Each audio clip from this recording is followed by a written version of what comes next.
부산과 원산, 그리고 인천에 이어 네 번째로 개방된 항구, 목포. 일제강점기 동안 수탈의 창구가 되기도 했던 이곳엔 여전히 그때의 상처가 생채기처럼 남아 있습니다. 안녕하세요. 예, 반갑습니다. 예. 제가 사실 목포가 고향이기도 한데. 그래요, 목포 분이시잖아요. 근데 등잔 밑이 어둡다고 오히려 잘 모르고 있나 봐요.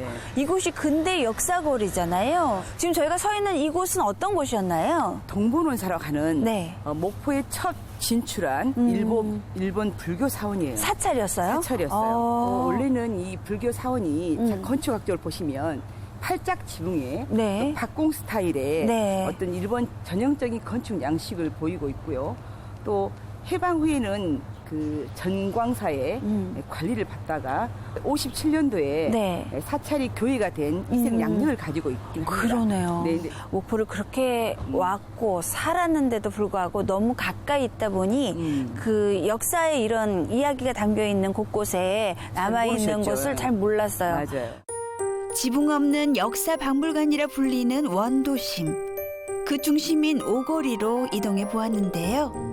이곳이 바로 목포 오거리죠. 네. 네. 낭만 항구 목포의 아주 중심 상권이기도 했고 네. 목포의 상징적인 곳이 이 오거리인데 오거리는 길이 5개예요. 네. 그래서 유달산으로 가는 길, 목포 선창으로 가는 길, 그다음에 목포역으로 가는 길, 일본인 거리로 가는 길, 조선인 거리로 가는 길 이렇게 나누어져서 옛날에는 여기가 중심 상권이었기 때문에 네. 아무래도 다방들이 많이 있었겠죠. 네. 이 다방들이 이 목포 외향의 뿌리이기도 합니다. 뭐 문인들이라든지 화가라든지 이런 분들이 이 다방에서 시화를 나누고 네. 또 그림 전시회도 하고 이랬던 곳이 바로 이 오거리이기 때문에 외양 목포의 어떤 뿌리라고도 할 수 있는 곳이 바로 이 오거리라고 할 수 있습니다. 그렇군요. 저에겐 그저 추억서린 옛 동네였던 이곳. 알고 보니 눈길 닿는 모든 곳이 역사의 흔적이었네요. 그렇게 흔적을 밟으며 도착한 근대 역사관. 도심을 한눈에 굽어볼 수 있는 자리에 들어앉아 있는 옛 일본 영사관의 모습이 가슴을 시리게 하는데요. 오늘도 아픔을 기억하고 제대로 알고자 하는 시민들의 발걸음이 끊임없이 이어지고 있었답니다. 목포에는 이렇게 우리가 역사를 잊지 않고 또 그런 것들 기념하기 위해서 이렇게 보존된 장소가 있다는 게 조금 색다른 느낌으로 뜻깊은 것 같습니다. 마음대로 이렇게 노는 것이 아니고 이렇게 유익한 곳에 와서 목포 근대 역사도 체험하고 이러니까 일석이조 효과로 더 좋은 것 같아요. 들어서니 방금 지나온 오거리를 재현한 조형물이 보이는데요. 식민 치하에서 창조된 문화의 중심지이자 근대성과 식민성이 공존하는 공간이지요. 저희가 여기 서 있는 곳은 여기는 어떤 곳이죠? 근대 역사 일관입니다. 일관 안에 그 조형물이 있고 또 근대 건축물에 관한 설명들이 있는 곳이기도 합니다. 네. 옆에 계신 이 키 큰 분은 어떤 일을 하고 계세요, 지금? 지금 목포시 SNS 서포터즈 지금 하고 있습니다. 아, SNS 서포터즈요? 예. 네. 주로 어떤 일들을 하는 거예요? 목포시의 명소라든지 네. 이런 문화관광 이런 부분을 좀 소개하고 소개하고. 또 자체적으로 서포터즈 개개인별로 컨텐츠를 개발하고 또 소개하는 것도 있고. 네. 그래요? 목포역에서 요즘 SRT, 네. KTX 타고 네. 많은 분들이 오시면 도보로 목포 근대 문화 유적을 돌아볼 수 있다는 곳이 가깝습니다. 그래서 그 역전에서 여기까지 한 10분 정도 걸으시면 네. 근대 건축물에 있는 일본 영사관 건물, 동양특식 건물, 일본인 심사고등수학교 그런 근대 문화의 거리가 바로 옆에 있어서 네. 쉽게 접근이 가능하죠. 그런 정보를 얻으려면 SNS 서포터즈가 그쵸. 활발한 활동을 해야 되겠네요. 네네. 저희 예. 그런 역할이군요. 예. 네. 선생님, 이 공간은 예전에는 어떤 공간이었어요? 이 공간은 이제 1900년도에 일본 영사관으로 지은 건물입니다. 아. 목포에서 가장 오래되고 높은 건물이기도 하고 굉장히 높은 곳에 위치해 있어서 그쵸. 그렇죠. 우리를 그냥 억압하는 듯한 네. 어떤 관청의 그 상징적인 건물이기도 합니다. 비슷해요. 인천에도 그러더라고요. 네. 가장 높은 곳에서 바라볼 수 있는 네, 위치에 네, 그렇습니다. 그런 기관들이 많더라고요. 그러면 이 주변에도 그런 시대적인 가옥이라든지 많이 남아있겠네요. 많이 남아있죠. 아. 그러니까 하여튼 적산 가옥들이 곳곳에 남아있어요. 적산 가옥들. 네, 그래서 그 전체가 근대 문화 특구로 이번에 네. 지정이 돼서 또 많은 사람들이 관심을 받는 것 같아요.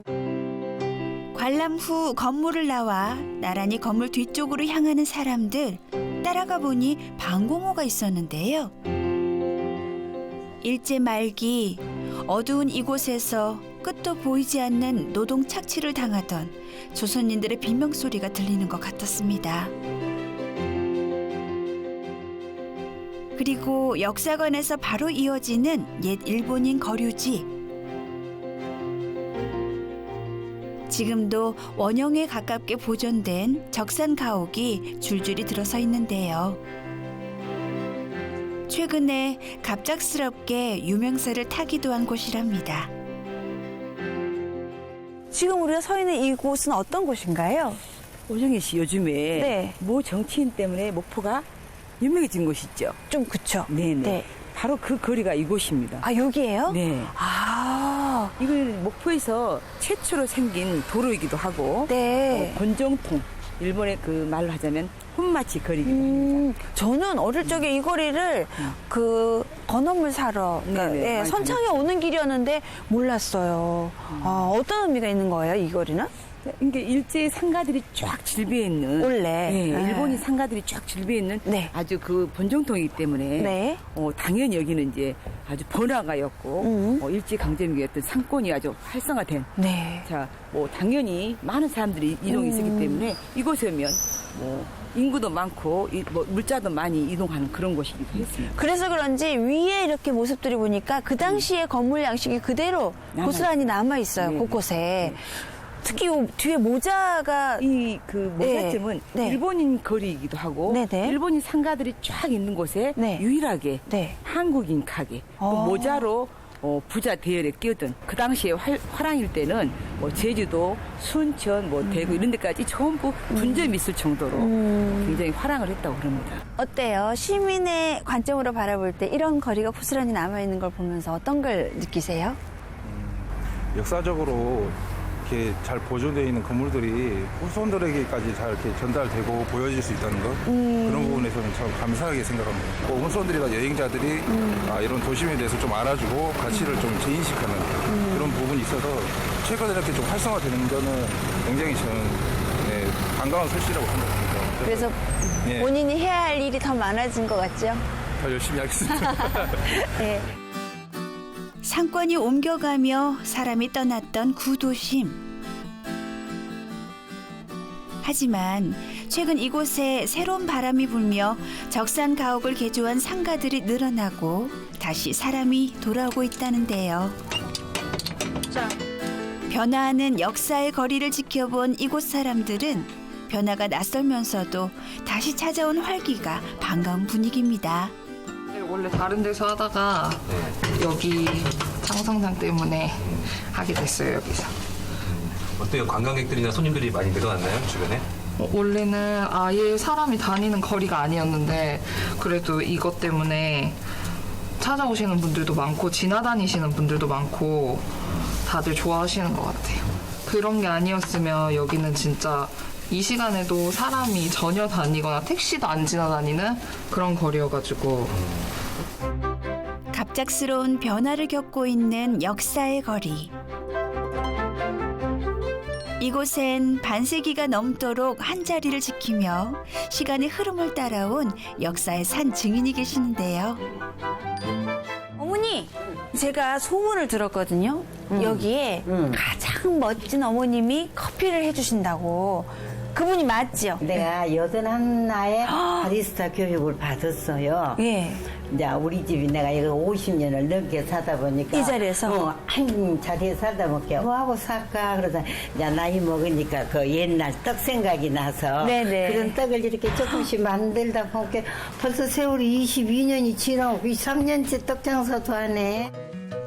할머니가 50년째 살아온 이 건물도 적산 가옥을 개조한 건물인데요. 할머니는 이렇게 역사의 중심을 지키고 살아가며 이곳을 찾는 관광객들에게 이야기꾼을 자처하고 계신답니다.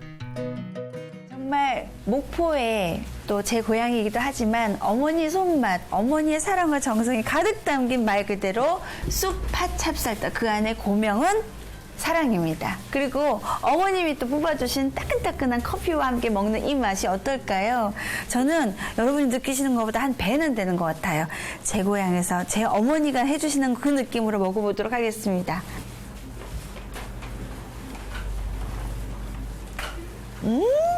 찹쌀의 그 촉촉함과 쫄깃함과 부드러움이 가득 있는데 고명이 팥 고명이네요, 이미. 그죠? 그 안에도 이 달콤함이 지나치지도 않고 부족하지도 않고.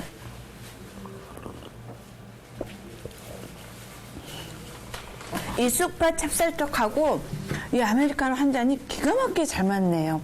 네. 그리고 이렇게 돌아보면 예전에 그 근대 거리의 느낌들이 고스란히 있어서 시간 여행을 온 것 같은 그런 여유까지도 함께 즐길 수 있네요. 와.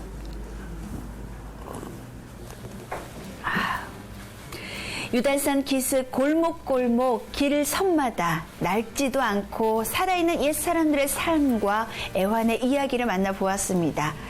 녹록지 않았던 날들, 그럼에도 희망을 놓지 않았던 이들이 또 하루를 살아내려 분주히 누볐던 곳, 살아있는 역사 교과서, 항구도시 목포의 작은 마을들을 찾아보시기를 바랍니다.